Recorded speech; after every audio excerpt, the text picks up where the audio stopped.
Okay, so today I'm with Shane Martin to discuss his work and experience with people who are suicidal. So, Shane, can you just talk a little bit about yourself and maybe about your work or your interests or what hobbies you enjoy? Yeah, sure, Vince. First, thank you so much for having me on your podcast. It means a lot that you are doing what you're doing, and also allowing me to come share some ideas today.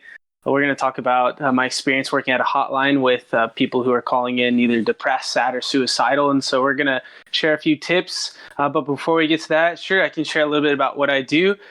As you mentioned, Vince, my name is Shane Martin, and my claim to fame with my friends and family is I've traveled to 41 countries, which has been such an amazing journey. And I have 5 pilot's licenses. So I flew all over the United States as a young man. And more recently here in Silicon Valley, I started a business with a mentor of mine, and we teach introverts how to negotiate with extroverts, mainly engineers or tech-focused people, to negotiate with salespeople. So it's been really interesting, and I'm really excited. What I'm really excited to share with everyone is the suicide line or hotline warm line that I work at and volunteer at on Saturdays during the day. And then Sundays, I volunteer at my church. It's called Hillsong. And ultimately, I'm really passionate about negotiation, really passionate about mental health, in this case, suicide. And my ultimate goal is to be the best negotiator ever. And that's what we're going to talk about today, is a suicide hotline. That's great. You're using your communication skills and your professional skills to embark on this endeavor. So how did you get started working in the first off, is it a suicide prevention hotline, or is it like a crisis hotline? Is there any, specific differences? Yeah, that's a good question. There are differences. There's warm lines, there's cold lines, and there's hot lines. The difference between the two is warm lines are just generally focused for people who want to just call in and just have someone to talk to, or maybe going through a tough time. Of course, then you have the hotline, which is mainly focused at people who are having suicidal thoughts and things like that. And although the warm line, hotline, cold line, they all accommodate different types of callers, but those are the focuses of the warm line and the hotline. And you're on the hotline. So I started out with the warm line, sort of like how in the major leagues and minor leagues of baseball, you start out in the minor leagues, which in my opinion is the warm lines, and then you work your way into the major leagues, which is the hotline. And that's where I'm currently working now. And yeah, it's been crazy. I'm excited to share a few things that I've learned that we're going to run through, and then also maybe share a few stories that are applicable to the things that we talk about. Perfect. So before we jump into your strategies for interacting with these individuals, what got you into this? Yeah, there were a few things that got me into working at the suicide hotline and the warm line. The first thing is one of my friends named Sam. She's really passionate about getting out of the comfort zone. And I always thought it was kind of silly to get out of your comfort zone until I actually intentionally did it. And it changed my life, and it opened up doors that I would have no idea would have opened up for me, is just because I took a chance on getting out of my comfort zone. And in this case, helping people. And what more better way to do that than help people, right, while you're growing yourself. And that's one of the reasons why I decided to volunteer at the hotline warm line. And also getting out of the comfort zone is really cool because now I know how to salsa dance at every wedding I go to. And I was in a runway fashion show that I should not have been in because I just got out of my comfort zone and asked. I was in a fashion show. I know. Was this the one where you strut down the lane and then you got to turn and make a pose? Yeah, I was striking pose. I'm happy to report that I was clothed. This wasn't a nude fashion show, I can assure you. But nonetheless, it was still really fun. And yeah, I was in a fashion show, and even more. So this is so crazy. I don't think this is what we're supposed to talk about today, but getting out of the comfort zone is so powerful because I was in a movie too.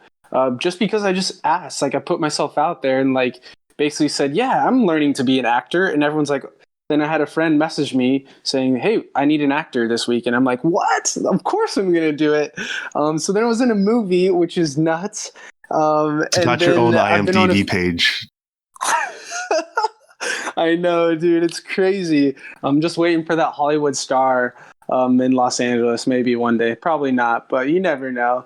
And so, yeah, it's been such a journey to get out of the comfort zone.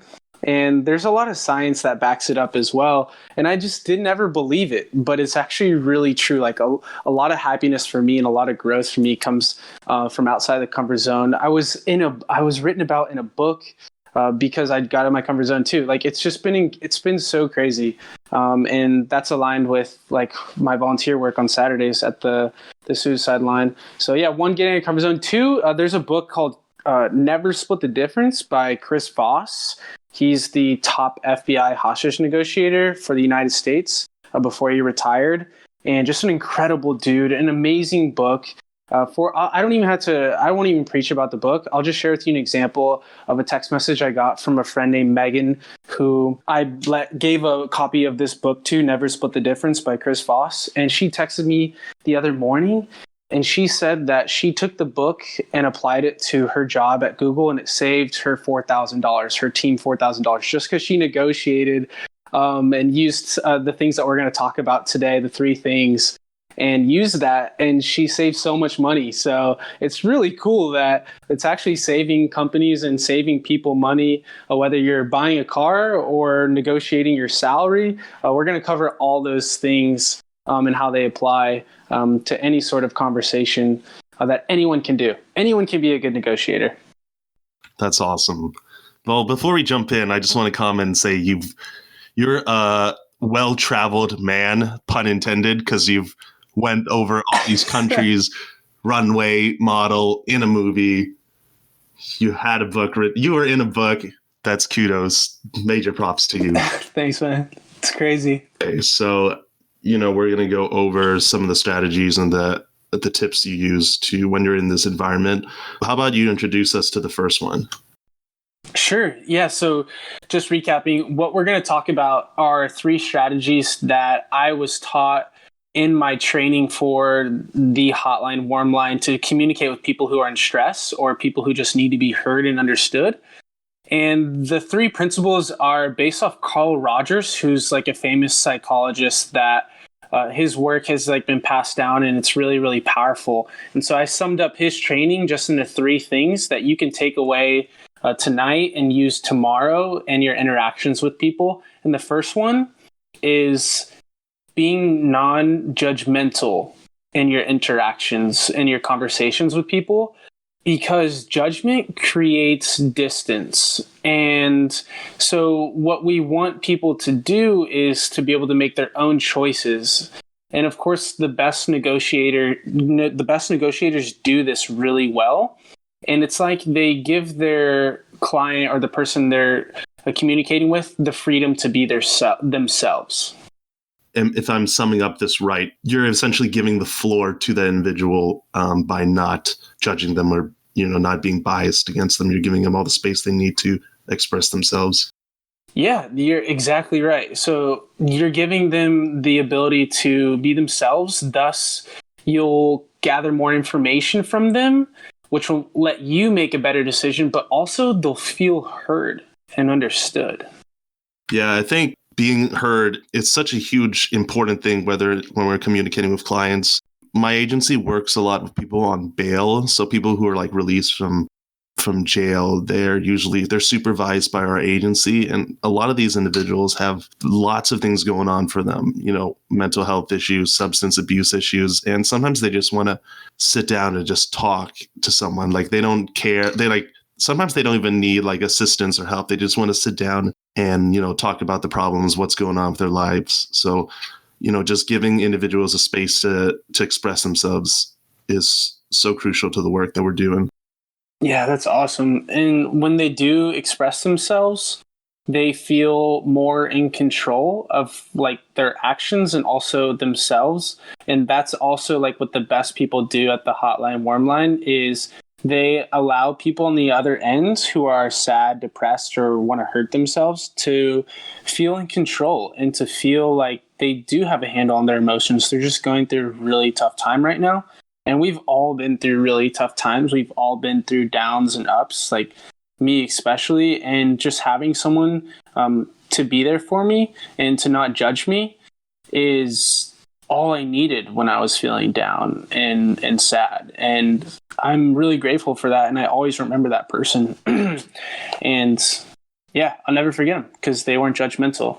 I can share a story too. Yeah, please do. If you want. Okay. There was this person who had called in, and just like typically they're feeling lonely, feeling sad. You know, they had just probably an unfortunate circumstance. Maybe it was a death in the family or something like that. And they were just really depressed. And I could have made up all these judgments about this person in my head, maybe made some judgments about them circumstances, and it would have affected what I would have said in the rest of the call. But turns out, like, instead of judging their situation and labeling them as like crazy or ridiculous or out of their mind, I mean, like, have you ever thought that about someone, Vince? Like, this person, you're talking to them, they're just like, they're crazy, they're like...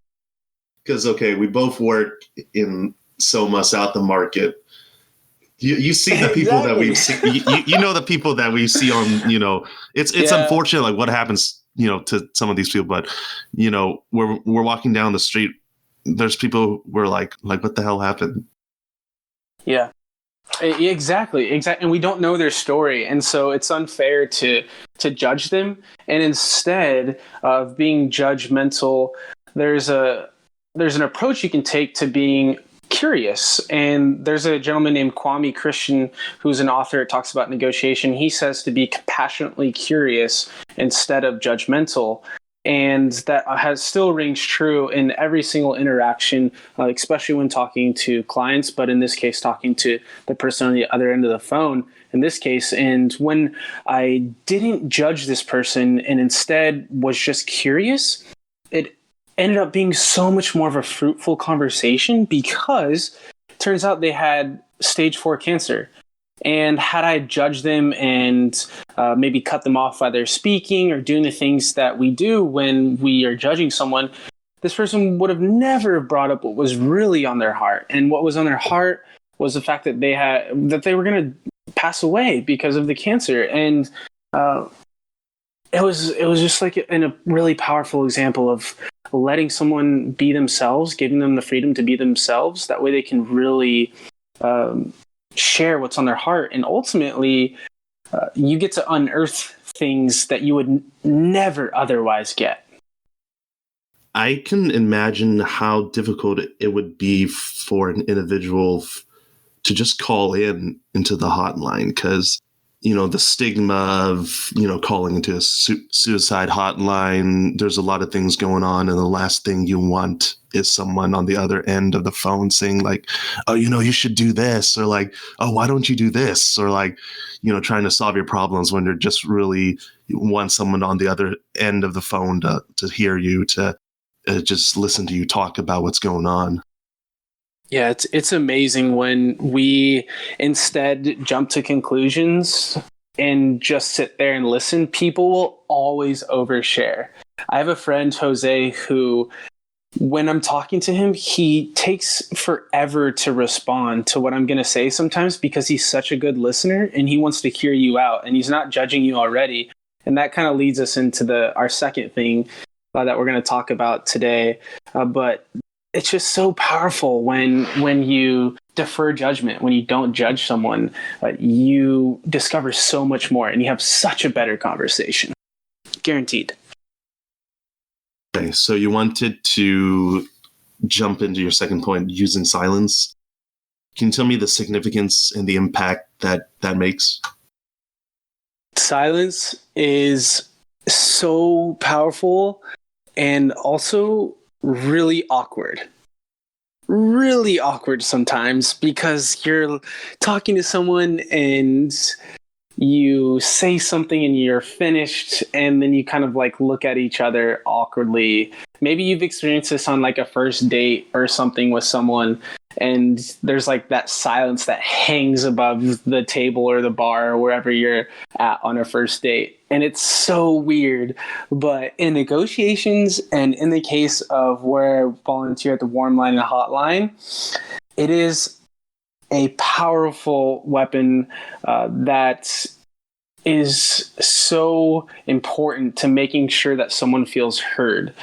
And it allows people to like feel, and allows people to think, and really it allows people to fill the silence. And so I challenge everyone listening to give this a shot the next time you're talking to a friend or family member on the phone. When you feel like they're done talking, just pause for an extra few seconds, and they'll probably keep sharing because they're going to like fill that silence with something. And so, yeah, if you want to get someone to share more, just use silence. I'm thinking about your first date example, and there's so many instances of, I'm at, like a kickback, or I'm at a party where, I'm meeting new people, like friends of friends. And I go up to them and I say like, oh, where are you from? What do you do? And then when I finish asking these like really basic like star questions, we just end up like looking at each other, and it's like, okay, where does this go? Yeah, it's kind of strange.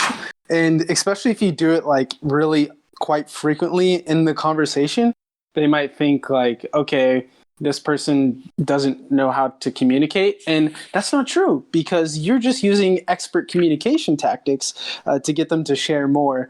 But yeah, I recommend using it at the appropriate times. And I can share a few times like when you should and you shouldn't use it. But I feel like in summary, it's just one of those things that you feel out.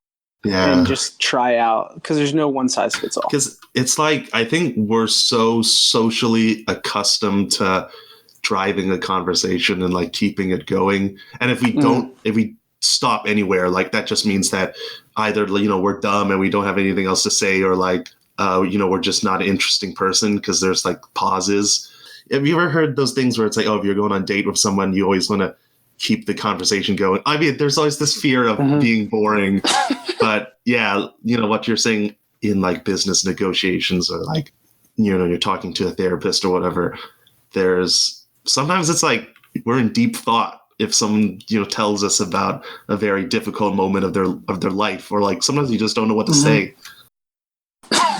Yeah, and that's totally okay to not know what to say. And if you don't know what to say, then you probably best like not say it, because then you don't want to say something that you don't mean. And it's so funny because I've brought this up to people, especially at work, and I'm like, well, give using silence a try, just give it a try. And I had a coworker named Dan who said that he was on a call with a client, and they were like sort of being tough to negotiate with and tough to talk to. And this was like a pretty big deal size. And he said that he sat on the phone using silence for 13 seconds straight, and they finally responded. So imagine like the awkwardness of just like sitting there. You're like, okay, who's going to talk, right? And that's okay, because if you, who's going exactly, who's going to break? And of course, like it's different. Being on a first date's different than like in a business negotiation or speaking to someone who's feeling sad. But I just think it's really powerful for us to just ask a question and then use silence. Like we say something and then we stop talking, and we allow people to respond. We allow them to speak. And it's like when you're giving someone information over and over and over, like when I think about a teacher like just preaching up in front of the projector for hours and just feeding you information. It's like, when is this person ever going to use silence? So it's when we're giving someone information, you're just feeding them. But when we use silence, it gives people the time to digest. It gives them, in this case, time to digest the food that we've been feeding them. And that's what silence does. Does that kind of ring a bell, or what do you think? Yeah, I like the teaching example, because we don't want to bombard someone with too much information where they can't process it.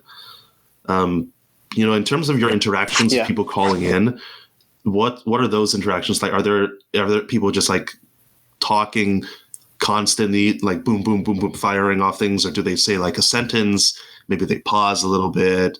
Like, what are those interactions like? The interactions vary, really. I wish I had a more awesome and elaborate answer for you, but everyone's different and everyone handles differently. And so you never really know what people are going to react or how they're going to react to silence, because it is awkward at first. But one thing that is the most common theme that I see is that people always want to fill the silence. People will always want to fill the silence. And an example of that and a story of that is there was someone who had chimed in, and they were called in, and they basically said, "I'm lonely and I'm feeling suicidal." And on the other end, of course, like my ears perk up and my heart starts to pound, and you lean in, right? Because you have to react. But before you lean in, like you use silence and make sure that they don't have anything else to say, because it might, like we said in the first thing, being non-judgmental, it like unearths things that you wouldn't normally get. And that's what silence does as well. So they say, "I'm feeling suicidal," and you pause. And you just pause and you just like sit there with them and allow them to elaborate. And then you go into your questions. In this case, you go into assessing their suicide and where they're at. So using silence, big, especially when it's strategic. It's really, really cool and really powerful. I just want to go back to the topic of being non-judgmental. Was there ever a time when you're like, whoa, like someone called in and you're like, this is a red flag, or like instead of being open to what this person is saying, you found yourself being judgmental? Oh, 100%. As much as it pains me to say, like humans, we are all like judge, and we all like, it's our natural inclination to judge the person. And I'm just as guilty of that as well. Like there have been a few cases where, because not every call is going to go the way that like you want it to, or that you hope it to be. But there are a few times where I've gone into the call where I have been thinking like, oh, this person has called in already 20 times. Like they don't actually feel suicidal, or they don't actually need help, right? And that's just not true. That's incredibly incorrect, because you don't know what that person's going through. Like we don't know what, like you said, in working in Soma in San Francisco, like the people down there, we don't know like what they've been going through, right? So yeah, being sort of going back to being non-judgmental and using silence, they're both connected in the way that you get to unearth, you get to like discover more about what that person's really going through if you can do them both really well. And you mentioned about the person calling 20 times, and I know I'm kind of jumping around a little bit, but it's kind of it's like frustrating when on one hand you have to preserve whatever resources that you may have to make sure like the people who need to be assessed because they're really high risk for suicide, making sure that they get the resources as a support. But on the other hand, like the guy that calls in 20 times, you want to make sure he's all right. So it's like that balance of using your resources wisely, but at the same time, trying to accommodate for everyone.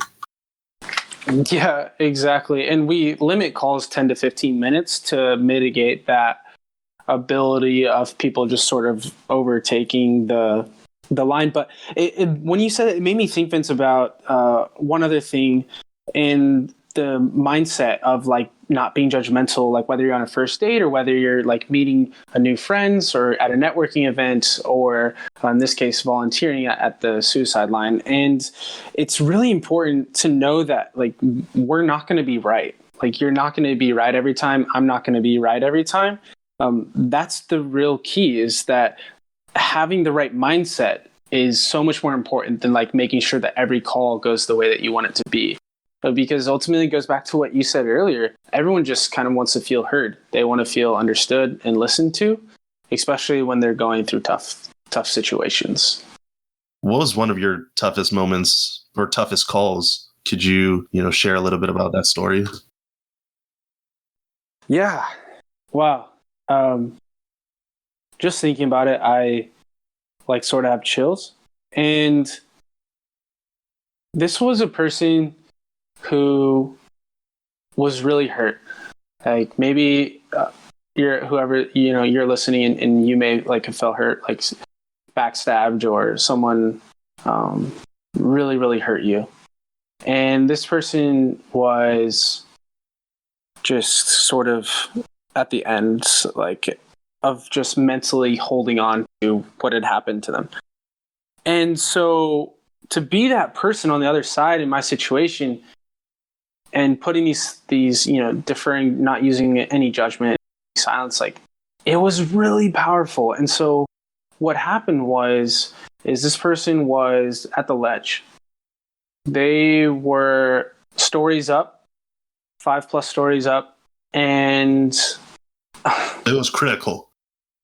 Yeah, it was like almost, it was almost critical. And the reason why, I'll tell you why. And so she was at the top and like wanting to jump out the window. And they said that. And my job isn't to, our job isn't as much as it is to love people, it's to just meet them where they're at. And so I responded with just like, is the window open?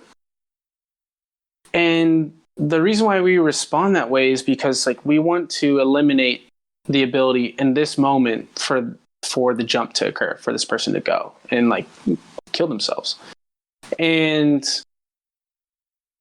it was so powerful because I felt like when we were on the call, when she called in, I closed my eyes and like as she was crying and you could just like hear like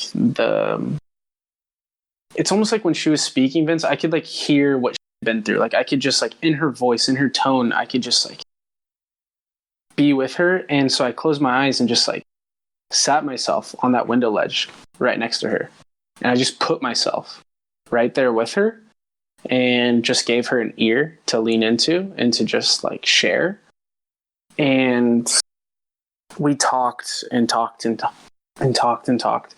And right as we were coming up at the end of the time limit, she decided to like not jump. That's powerful. I mean, how did you feel after the call ended? What was the end result? It's really pretty tough. It's really tough to put into words. Suicide is a topic that's like really sensitive, even to me. And I'm talking to people all the time. And how I felt afterwards was you just needed to take a breath, take a moment. And I took a walk and just came back ready for the next one. And that's totally okay because I feel like this is a gift that I've been given to just meet people where they're at. And like, I take it really seriously and I care so much. And that's why it hurts so much. It's because I cared. And so we have to sort of brush those things off. Like a baseball player fails 70% of the time, but they still end up in the Hall of Fame. It's like you get all these setbacks, you go through these tough times, you go through droughts, you go through times where you're not doing well, or you go through a tough situation, and it's just about brushing it off and bouncing back and surrounding yourself, of course, with like people who can lift you up and support you. And thankfully I have that, and that's what I did. You were saying you placed yourself kind of in the shoes of that person, like you were on that windowsill or that the ledge, and you felt their pain. Does this take a toll on your mental health? It's really hard, Vince. It's so hard. But the thing is, like, the people who I guess I'll reframe the question. How do you take care of yourself so you don't get burnt out? The people who also volunteer are going through similar things, like, they can relate, they can understand. And so just like talking to someone and just communicating like, wow, this was a really tough situation.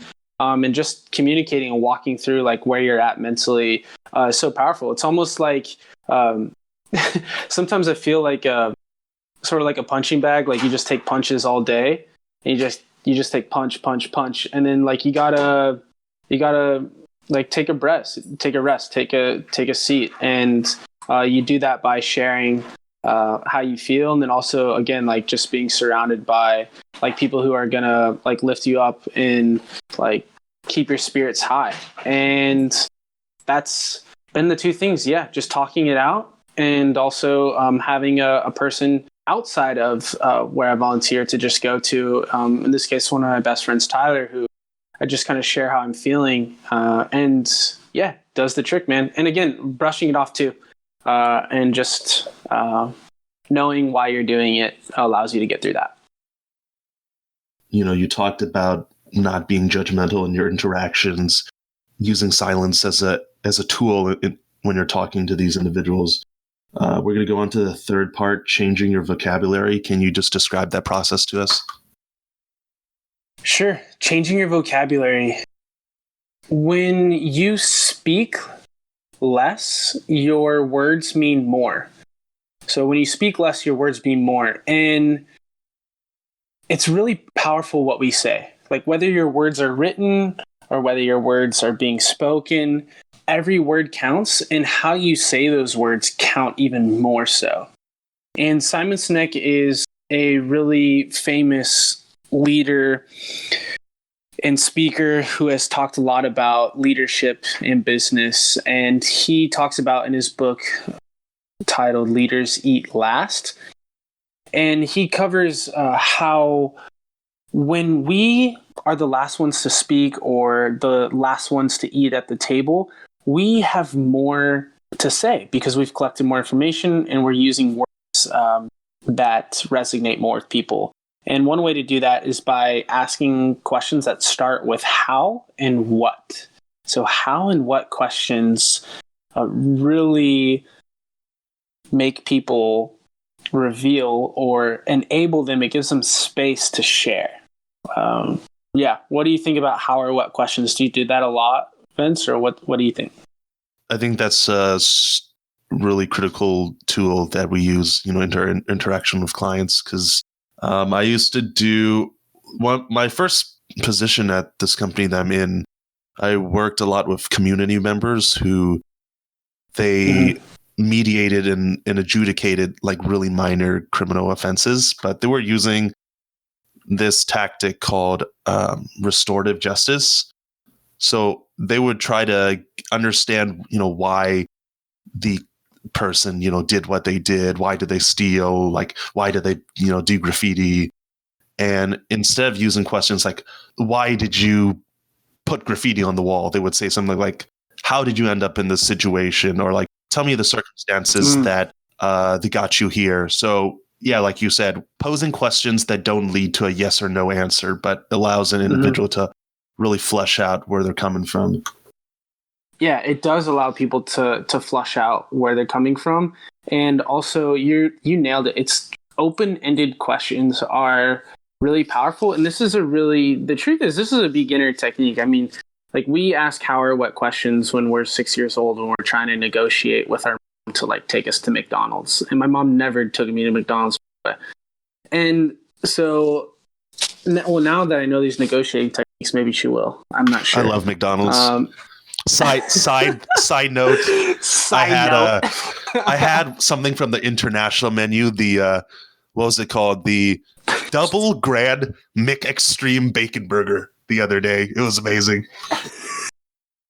Are you making that up, or does that actually exist? That's on the menu.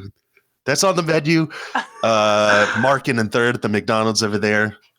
Hell yeah. Have you had the McCrape from McDonald's? It's on the secret menu. Whoa, is that new? Wait, what? No, dude, it's on the secret menu. Dude, McDonald's not known for that secret menu. That's like In-N-Out. But I'll have to try. They probably just copied In-N-Out. I don't know if I'm a crepe guy. Maybe I am. I just eat anything. I just like anything that's unhealthy. How about the McChip Witch? It's a cookie, but with a McFlurry on the inside of 2 cookies. Wait, how's that work? What? What? How's that?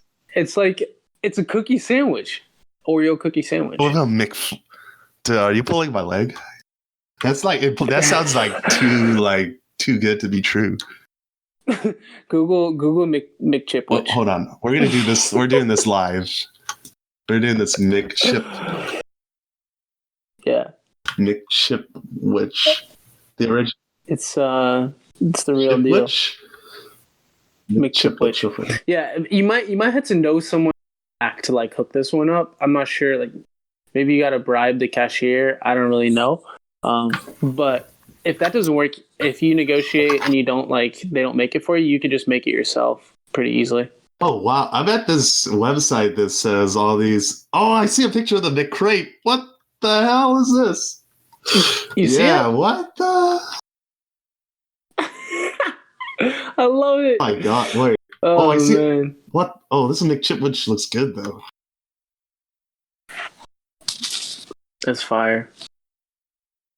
The only thing I know is the McGangbang, and that's like the only thing I've heard. Say what? Well, I have so many assumptions. I'm judging now, like what that. You're judging my lifestyle by the food that I'm mentioning. So I'm not sure if I want to open up to you anymore. Hey, listen, Vince, you don't have to open up, but I'm gonna be here for you regardless. So. You're gonna use silence, so then I'll start feeling self-conscious, where I'll need to fill that void with something that's going on. But perhaps this could be a next episode. Fast food items we enjoy. Fast food. Oh man, I would be on it all day. I went to Domino's the other day and got the little garlic knots, the bread knots with extra garlic. Oh my god. Oh my god. And then you dip that in some ranch. Good night. Wow. I know that we're going on a tangent, but are you you a ranch on pizza guy? I'm actually not a pizza guy at all. Pizza guy, okay. I'm that guy who sits out like in protests that are really serious, and I hold the sign. Oh, you're the guy that's pizza. You're the guy that's outside the pizza chain with the sign. Yeah, that's me. What does the sign say? Yep. Oh, it says like pizza sucks, or like something like, I don't know, something a little edgy that like gets people on their toes, you know? I like to be a little edgy. Edgy. That's the new thing now, edginess. Like that's the bad boy mentality that people like, I guess. It is. Just a little bit of dangerousness. That's why the other day I was walking to church. I had my shirt tucked in, and someone was like, "Yo, you look edgy." I'm like, "Yo, I received that." Like, I did a little tucking a shirt in makes you edgy. Oh, dude, it's a trend. It's a trend right now. You know this. So, I mean, I'm all about being relaxed, but is relaxed the new norm where being professional is just edgy? I don't know. Well, edgy. What is edgy is the question. I don't know. Maybe it's like the emo look or something. You know, where you have the hair covering your eyes and you wear like eyeshadow or something. I don't know. And like paint your nails and like all black. And then what are the belts? Like, I would sometimes use a shoelace as my belt in high school. Did you ever do that? No, but that was edgy. Well, wait, but hot like doesn't it have to be a long shoelace? Like, yeah, it's gotta be double. Because it's gotta be jumbo. It could seem like dangerous because it would be really flimsy where you're like running and then suddenly your pants just drop down. Then it'd be over. That's true. Yeah, but the thing is, if you tie it tight and you have a solid knot, I figured out it actually kind of works, and it's also edgy, or was. It It was. I think I'm gonna try that on a day that my boss isn't here. So I thought you were gonna say you're gonna try a date. I was like, yes. well, they'll like I me for my support that. edginess. That's a quality. There we go. I should put that on my coffee meets bagel profile. Oh, are you using it? How's it going? I don't think people want to hear about my personal life. I do, but we can talk about that later. My lack of dating life. Yeah, I mean, San Francisco's not the ideal place, in my opinion, to go on some solid dates. But hey, don't let me stop everyone from doing their thing here. I mean, there's beautiful people here. That's why they call it Man Francisco. Yeah, that Man Francisco is 100% accurate. Although, if you go to the hot spots, I mean, there's beautiful people really everywhere. That is true. Yeah, you just gotta go to the right spots. I was at a party on a Saturday night, and I think the guy to girl ratio was like 10-1. Oh, 10 girls and you were the one guy?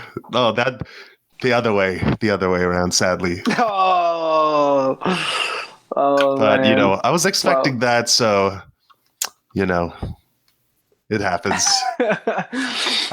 That's funny. Well, I know that anytime I invite you to a party, I will make sure that the ratio is not 10.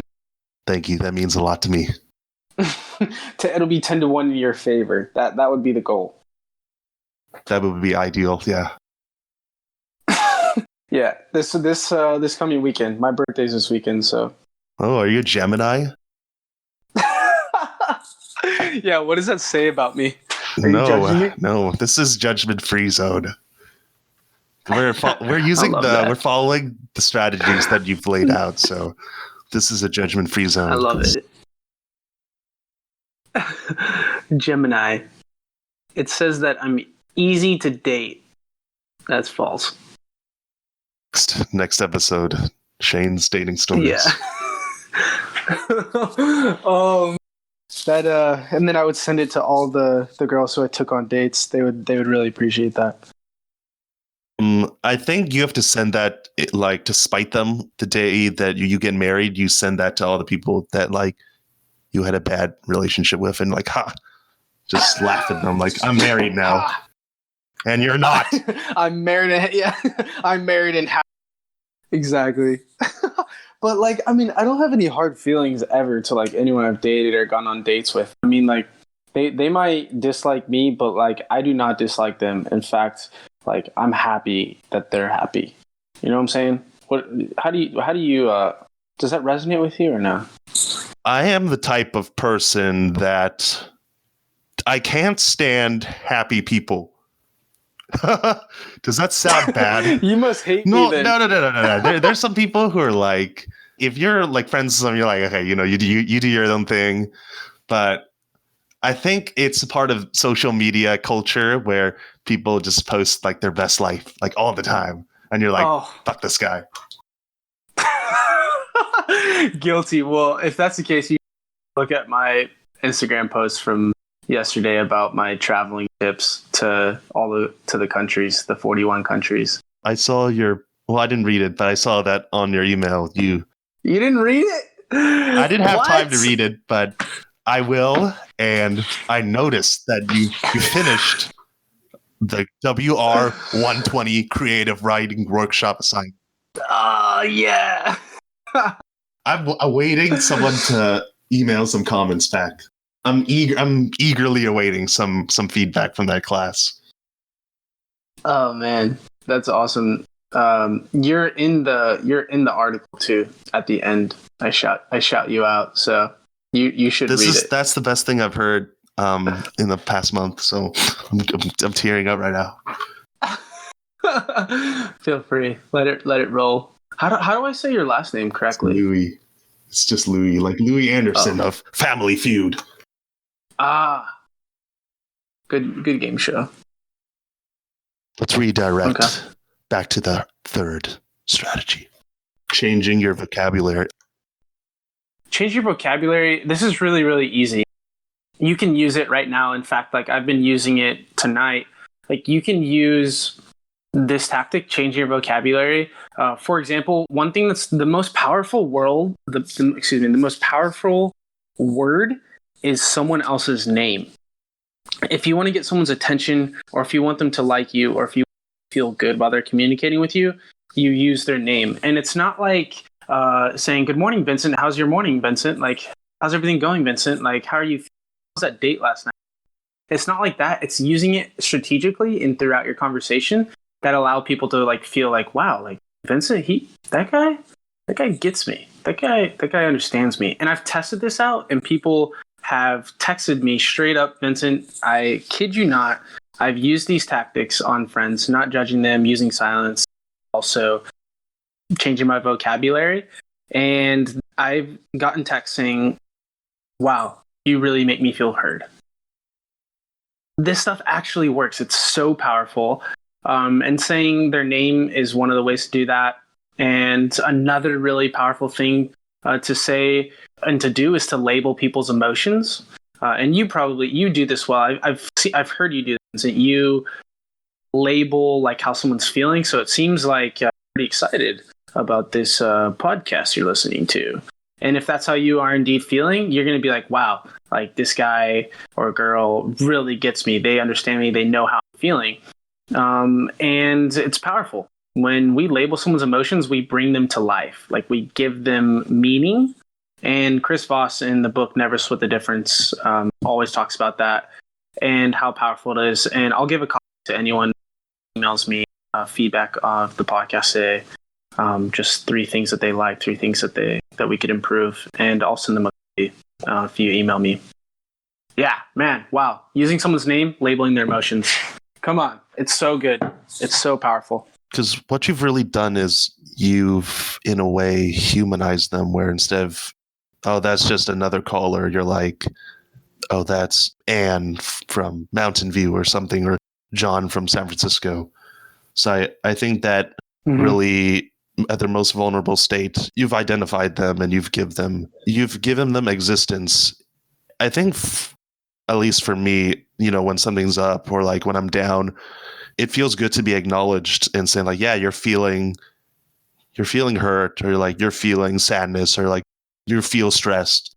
It just makes someone feel like they're being heard, that they're being acknowledged as a person, that they're just not another caller that's just venting. Yeah, it's not about the caller.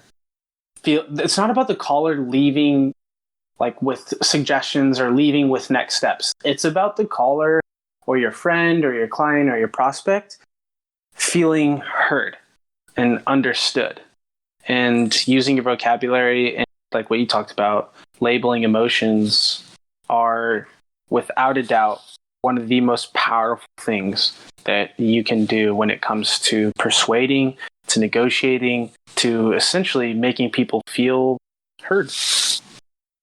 How do you define success in what you're doing, and how would you define failure? So success in what I'm doing, like by using these 3 topics, or success in what I'm doing like in my volunteer work? Could be both, from the tactics that you've used, that you've given us, or from, working at the suicide line. Success is different for everyone, and the success of each conversation is going to be different. For me, like success in this case is like saving someone's life and just like giving them hope, but not in a way where I'm getting all preachy and like being a church pastor or like being a motivational speaker. It's just like giving them space. So success for me is like someone is saved, and like that's what I've done, thankfully, and will continue to do as I continue to get better at negotiating and ultimately like negotiating real issues, real matters. That's what success looks like for me, is like using these tactics and like leaving the world a better place than I came into it as, and also like creating a better life for my family and my future kids and my kids' kids. That's like such a powerful question, Vincent. Wow. In fact, like no one's ever asked me that. It makes me think like success for me means and using these tactics means like I want to and I will change the generation like of my family name, like the shift hope and like prosperity for my family, to like give them the things that they like never they could have or never thought they could to live. And negotiating is my gateway, like whether it be in tech sales and volunteering on the weekends or running my own company. Like success means everything to me. It means like everything to my family. And I know that you don't like happy people. But I'm so happy with like this conversation and like being your friend, and like happy with the goals that I have, and happy that I'm on my way to do just that, to be that shift. It sounds like you've really thought about not just your short-term goals, but what you want to do with, moving forward with your life, with your kids, grandkids, and how to stay happy in the long term. In terms of at the suicide line, what are some moments where you walk out and you're like down, where you're like, darn, I messed up, or I didn't accomplish what I came here to do? The moments, those happen. Definitely. Those happen. Not as often as success, like not as often as I originally thought that they would when I started several months ago. And man, that's a great question. Again, it's a particular circumstance when I neglect everything that we talked about today, like deferring judgment, silence, and using the right vocabulary. Like when I neglect those and try to solve that person's issues or problems by giving them suggestions or like telling them what to do, that is failure.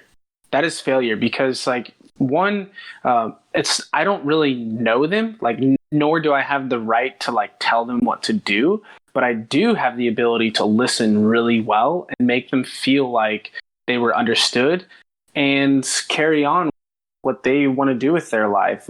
So as far as failure goes, it would be neglecting like these tactics, and people get angry, like people get mad.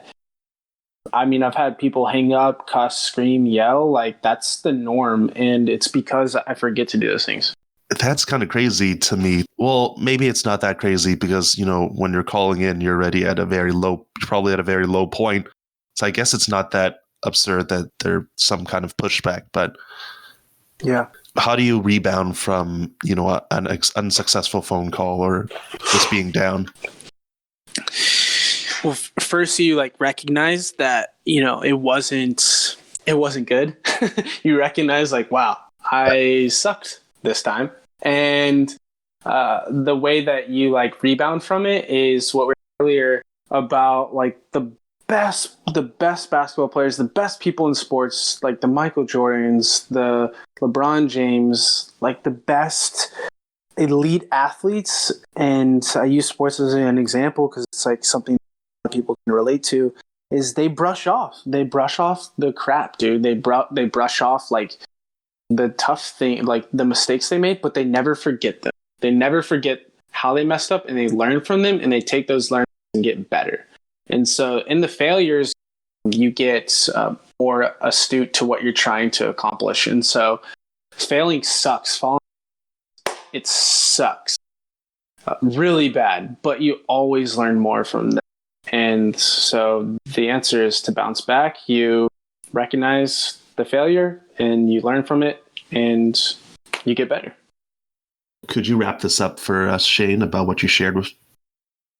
Yeah, absolutely. The three things that we covered today were based off the psychologist that is named Carl Rogers. And what he talks about is deferring any judgment when you're going to a conversation with someone, worker, friend, or someone you like. So deferring any judgment, not using any judgment towards them prior to your conversation and in your conversation. The second thing is to use silence and use it strategically because you're going to be able to unearth things that you never get before if you just asked a question and just went silent. The third thing is changing your vocabulary. And talked a little bit about how we can label people's emotions and how powerful that is when we're able to highlight how someone's feeling. They'll open up to you even more and say, that's right, Vincent does get what I'm trying to say, and I'm going to share more with him because it feels like he's vocabulary that makes me feel good. So labeling people's emotions, the three things. And the caveat to all of these three things, the different judgment, using silence, and also changing vocabulary, are not in an intent to be manipulative or extremely persuasive for like evil. They're meant to like love people better. They're meant to like help people get to a better place and ultimately like solve more problems and get people feeling motivated to be who they really are. Thanks, Shane, for sharing with us. Sounds like you've, taken these strategies to heart in terms of your professional work and also your volunteer work and doing really tough but really important work with people who are potentially suicidal. So I want to commend you on that. So thanks again. Yeah, thanks, Vincent. I really appreciate spending time with you. And to everyone who's listening out there, definitely follow both of us on social, on Instagram, sfshane_ and Vincent as well. And if you have any questions, interested in talking about volunteering there, just want to learn a little bit more, I'm happy to help. So really, really thankful for listening.